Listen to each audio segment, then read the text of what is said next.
ce moment, je fais attention à ma ligne. Alors après avoir acheté une PS3 Slim cette année, je me suis également procuré la toute première console mini de Nintendo. Et non, ça n'est pas la NES Mini, c'est la Wii Mini.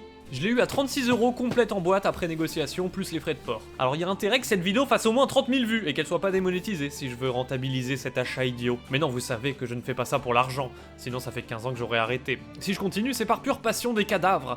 Alors quand je tombe sur une version mutante d'une console déjà décédée, ça attise encore plus ma curiosité.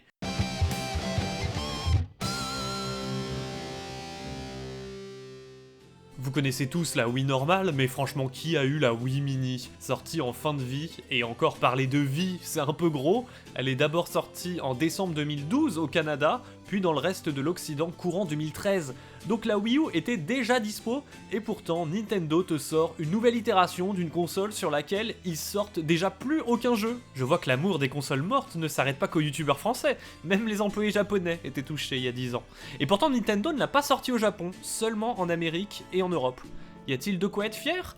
Eh ben c'est ce qu'on va voir. S'il est courant de sortir une version slim de sa console au milieu de sa vie, coucou la nouvelle PS5, c'est déjà beaucoup plus rare quand elle est déjà enterrée. Mais parfois c'est justement pour relancer le rythme cardiaque et sortir de nouveaux jeux. On l'a vu avec l'arrivée de la New 2DS XL qui a permis de prolonger d'au moins 2 ans la sortie de nouvelles cartouches. Or pour la Wii Mini c'est déjà plus étrange parce que les équipes de développement de Nintendo étaient déjà passées sur 3DS et Wii U. La Wii tout court, tout le monde l'ignorait. Ou alors c'est peut-être qu'il restait quelques stocks de Mario Kart ou Mario Bros Wii à écouler. Ils se sont peut-être dit que sortir un nouveau modèle pas cher ça permettrait de revendre quelques jeux aux boomers. J'en sais rien. Parce que oui c'était pas cher, 99€. Mais alors à ce prix-là, elle fait pas des miracles. Et pourtant, aujourd'hui, d'occasion, elle est plus chère qu'une Wii classique.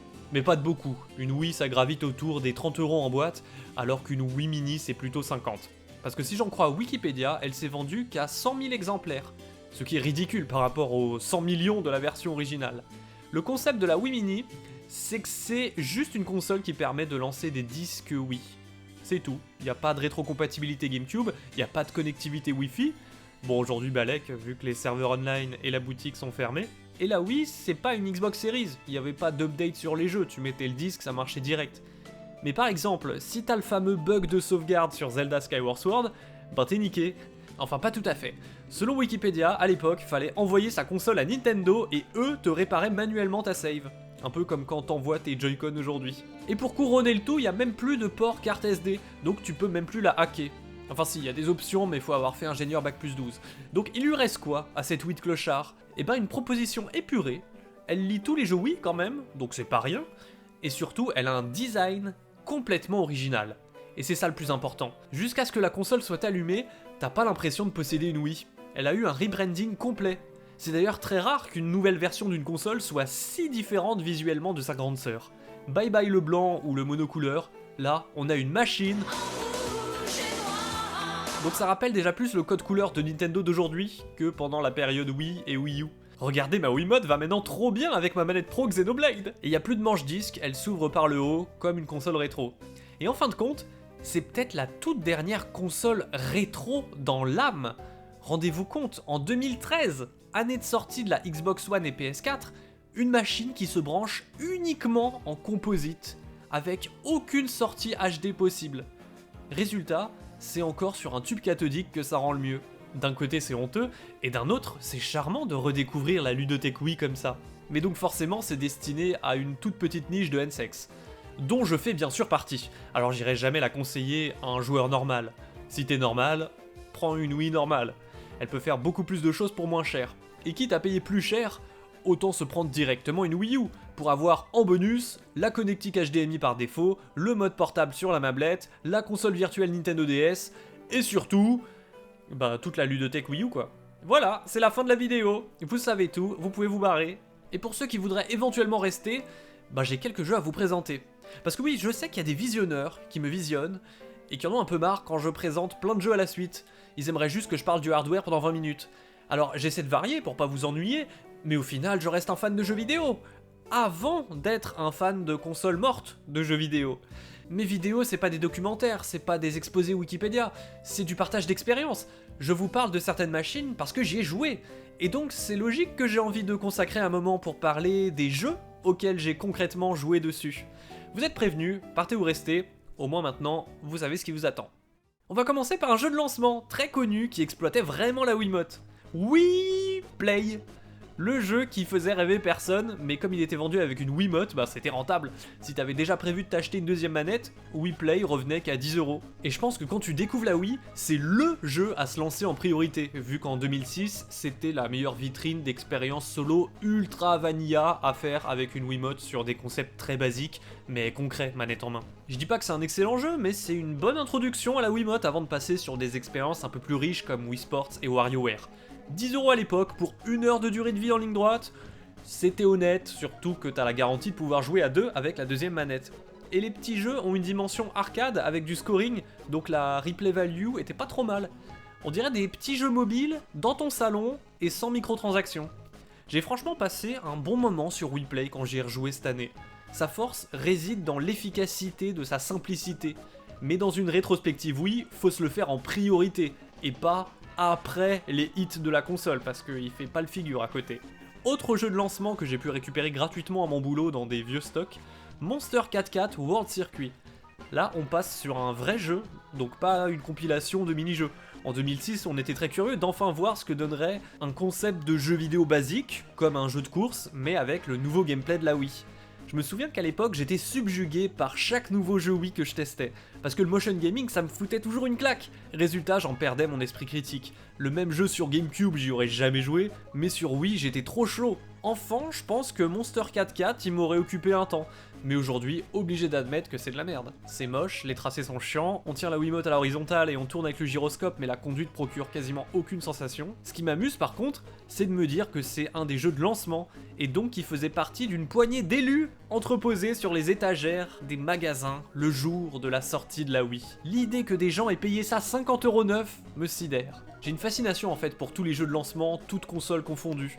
C'est les tout premiers jeux d'une machine, ils ont un tel poids sur leurs épaules, et pourtant on est beaucoup plus indulgent avec eux parce qu'on est dans la hype d'un nouveau hardware. Ce Monster 4x4 là, je vous en aurais jamais parlé s'il était sorti en 2009. Alors que là, si. Allez, on passe sur quelque chose de plus intéressant avec Dragon Quest Swords, la reine masquée et la tour des miroirs.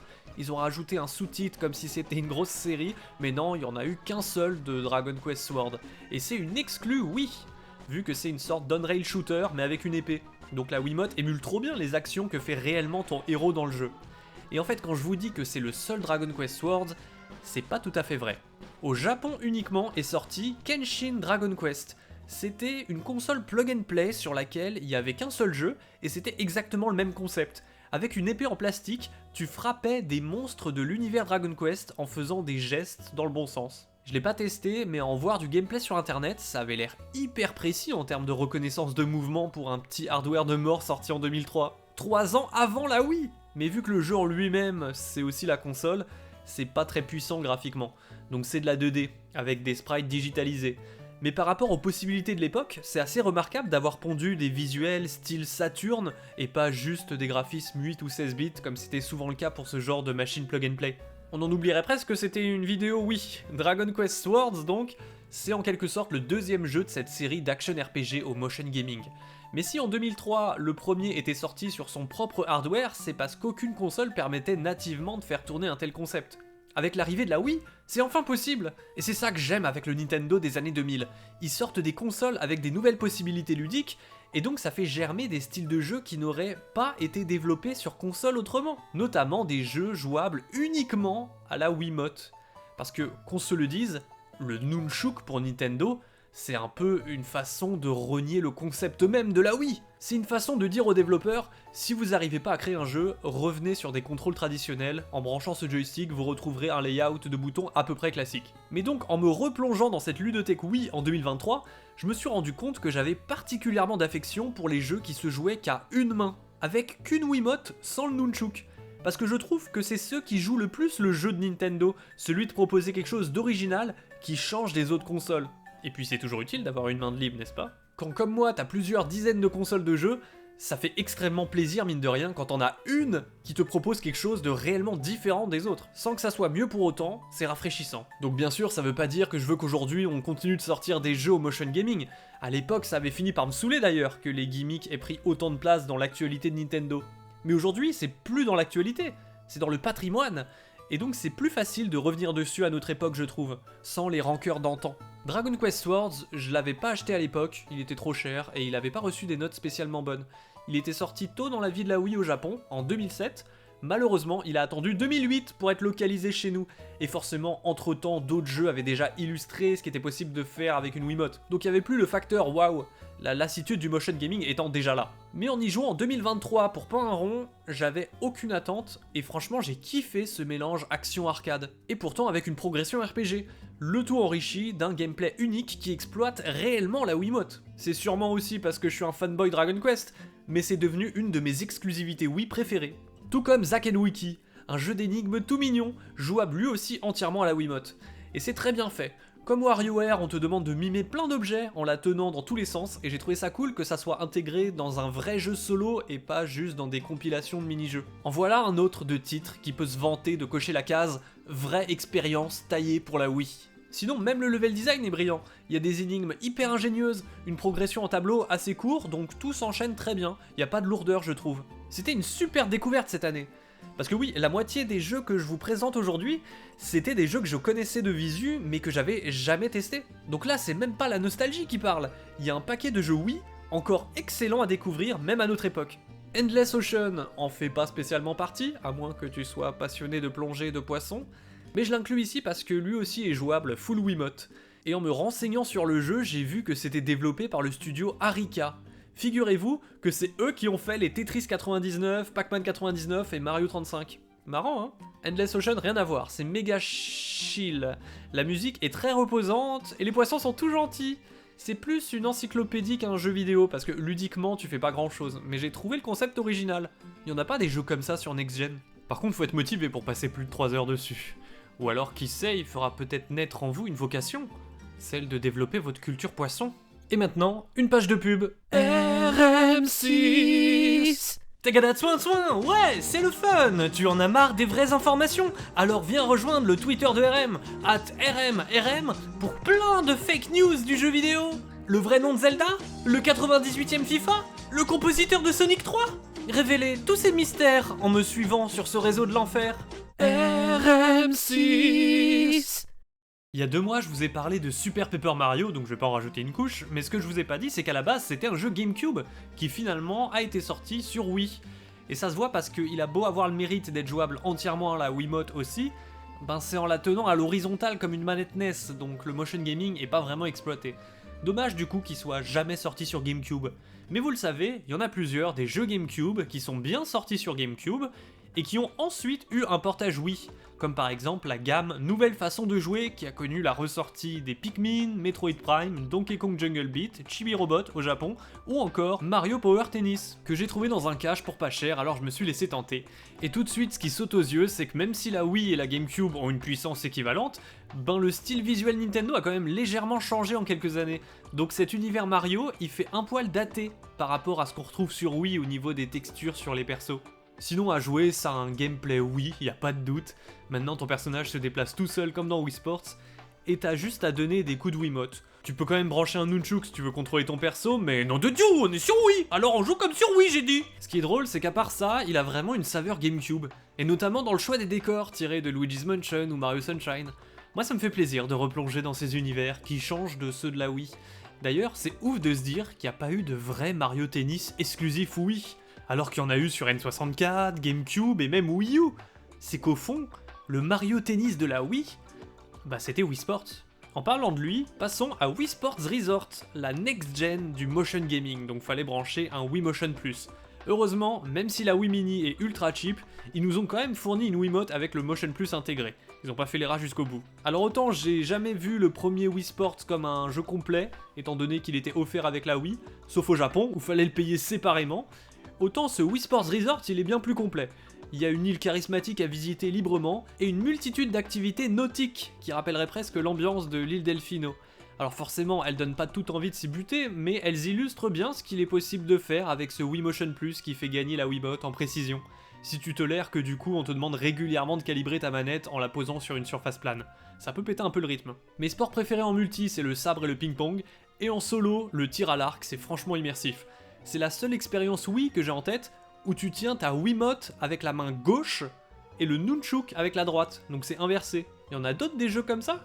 Sinon le golf et le bowling ça marche toujours, mais c'est plus dur avec le Motion Plus. L'autre jeu qui utilise ce fameux accessoire c'est Wii Play Motion, le dernier jeu de la série des Wii quelque chose à être sorti sur Wii. Parce qu'un an après, c'est la Wii U qui a pris la relève avec Wii Party U, etc. Wii Play Motion, sans surprise, c'est le même concept que le premier, des mini-jeux un peu cheapos, ça n'a pas l'ambition d'un Wii Sports Resort, mais c'était encore une fois vendu avec une Wiimote, qui avait le Motion Plus intégré, donc bon deal quand même. En termes de gameplay, le premier Wii Play se basait plus sur le pointeur de la Wiimote, alors que Wii Play Motion, forcément, c'est plutôt le gyroscope qui est au centre des interactions. Dans l'esprit, je trouve qu'on se rapproche plus du genre d'expérience qu'on trouvait dans Nintendo Land, mais sans la mablette. En même temps, qu'une seule année les sépare, donc c'est pas étonnant. Ce qui est étonnant, en revanche, c'est qu'il y a un mini-jeu qui se joue sans la télé. Donc on est complètement sur un prémisse de One to Switch. Il y a un fantôme invisible caché dans la pièce, et avec le gyroscope de ton Wii Motion Plus, tu scannes autour de toi jusqu'à trouver son emplacement exact grâce au son qui sort du haut-parleur de la Wiimote. C'est franchement malin. Quand je vous disais que j'aimais quand Nintendo proposait des idées novatrices grâce à ses nouveaux périphériques. Et ça, typiquement, ça aurait pas été possible avec la Wiimote de base en 2006. Attention, je vais partir en réflexion profonde. Je trouve ça intéressant qu'autant de gens parlaient d'une éventuelle Switch Pro dès 2017. Parce que Sony et Microsoft avaient l'air de l'avoir complètement intégré dans leur stratégie, le fait de sortir une machine plus performante entre deux générations. Même Nintendo l'a fait avec la New 3DS, mais avant, chez eux, c'était inédit. La NES, la Super Nintendo ont connu des révisions, mais ça impactait pas le gameplay. La Nintendo 64 c'est différent, t'avais pas besoin de racheter une console, suffisait juste d'y insérer un expansion pack pour la transformer en une sorte de N64 Pro qui faisait tourner de nouveaux jeux et boostait les existants. La GameCube avait rien de tel, et on serait tenté de dire que la Wii non plus, mais au final, qui a dit qu'une version Pro, ça se mesurait à la performance graphique? Pas Nintendo en tout cas. Sur Wii, les graphismes ça a jamais été le cœur de la proposition, c'était le motion gaming. L'important, c'était plus ce qu'il y avait dans la manette que dans la console. Donc le Wii Motion Plus, il booste les performances de la Wii tout simplement. Le Motion Plus, c'est un peu l'expansion pack de la Wii. Et donc la Wii Pro, en quelque sorte, elle existe. C'est juste une Wii équipée d'un Motion Plus. Pour moi, toutes les nouvelles versions de la Wii qu'ils ont sorties avec des Wiimotes qui avaient le Motion Plus intégré, sont des versions Pro. Et donc la Wii Mini, sous ses airs de déchets, c'est en fait aussi une Wii Pro. Alors un peu de respect pour cette beauté. Mais de la même façon qu'on n'a pas besoin de meilleurs graphismes pour s'amuser, on n'a pas non plus besoin d'une meilleure reconnaissance de mouvement. Puisque retour en 2007 sur Colorimpa, qui utilise la détection de mouvement basique de la première Wiimote, et pourtant ça marche trop bien. C'est encore vachement convaincant, c'est réactif, à chaque fois que la bille tombe il y a une vibration bien rendue dans la Wiimote. Non franchement c'est propre et immersif, la Switch n'a rien inventé. Colorimpa, il paye pas de mine avec ses billes en forme de cochon ou de pingouin, mais c'est un super jeu de plateforme adresse. Il y a un bon level design, parfois tu dois carrément retourner entièrement ta manette. Il y a différents types de textures sur les surfaces qui ont un effet sur comment roule ta bille, et le plus important dans un jeu pareil, c'est que l'inertie soit réussie. Sinon, à quoi bon? Là, la physique est très plaisante, et comme il n'y a pas de Motion Plus, il n'y a jamais besoin de recalibrer le gyroscope. Le truc original aussi, c'est qu'il n'y a pas besoin d'une deuxième Wiimote pour jouer à deux. Un nunchuk suffit pour le joueur 2. Et c'est tout aussi précis. Quelle révélation! J'étais convaincu que le gyroscope du nunchuk était merdique après avoir joué à Wii Sports Box. Mais non. Donc après ma passion pour les jeux jouables uniquement à la Wiimote, je crois que je vais en développer une pour ceux qui peuvent se jouer uniquement avec un nunchuk.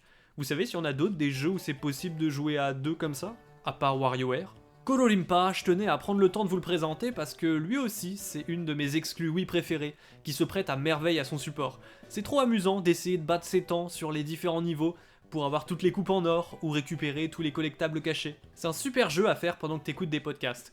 Ou alors tu laisses la musique, qui est mignonne. Mais à un moment j'ai bugué quand j'ai vu que j'ai débloqué une musique de Star Soldier. Qu'est-ce que ça foutait là?